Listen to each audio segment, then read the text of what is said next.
Morning everybody, and happy International Day of the Older Person.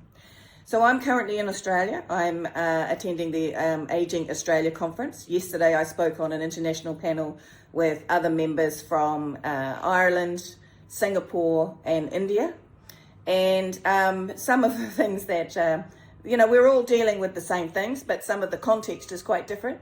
Singapore is being very, very active with regard to instituting programs and funding programs that not only try and support the next generation of our seniors to come into their old age healthier, but it's also providing, isolation and loneliness programs inside activity hubs throughout many areas of Singapore.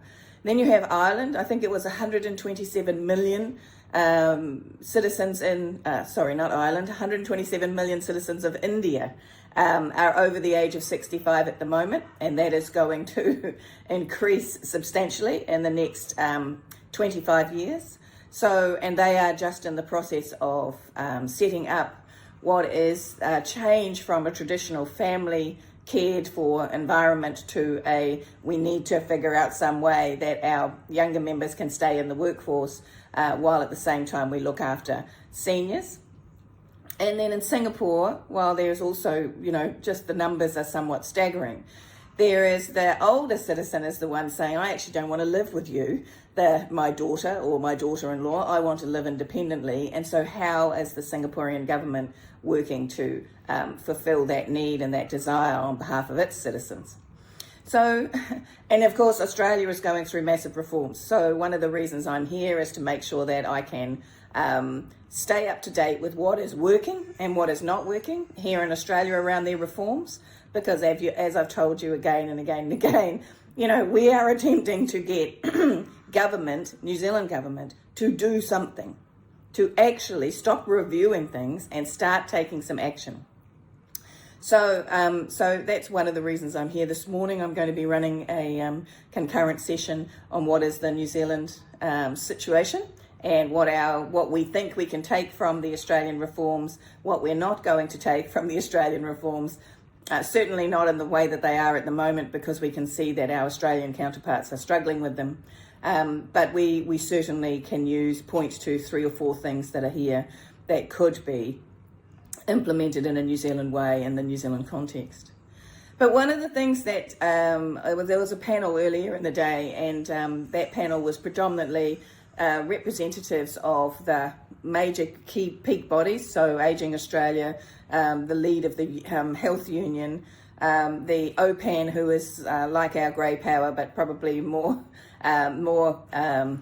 sort of has more membership, has greater membership and greater influence, and then also a representative of the Aboriginal and Torres Strait Island people. And they were talking about the reforms and how the reforms had gone and were they there yet, which they are not. But one of the gentlemen said, one of the things that we need to keep in mind is that our world is particularly unpredictable at the moment. Probably hasn't been this unpredictable since World War II, or the lead up to World War II. So we need people who can look backward, but we also need people who can look forward. So that's what we're talking about. We need the intergenerational connection. We cannot silo off old people from young people. We need them to be interacting with each other, because those who can recall the past can bring those lessons and those learnings and those actions into the now. But those in the now who are looking at their lifespan are able to take them and view the future, have hope for the future, and understand that the future is much longer than those of us who have been on the planet for a wee while. So I think on this International Day of the Older Person, what I would say to you is, if you're an older person, reach out to a younger person. If you are a younger person, reach out to an older person. And somebody in your life that has that you're glad to have in your life. And let them know that they are of value and that they're important. Because it takes all of our perspectives to come up with what are workable solutions for the challenges of today and the challenges of tomorrow. Kia ora, have a great day. Bye-bye.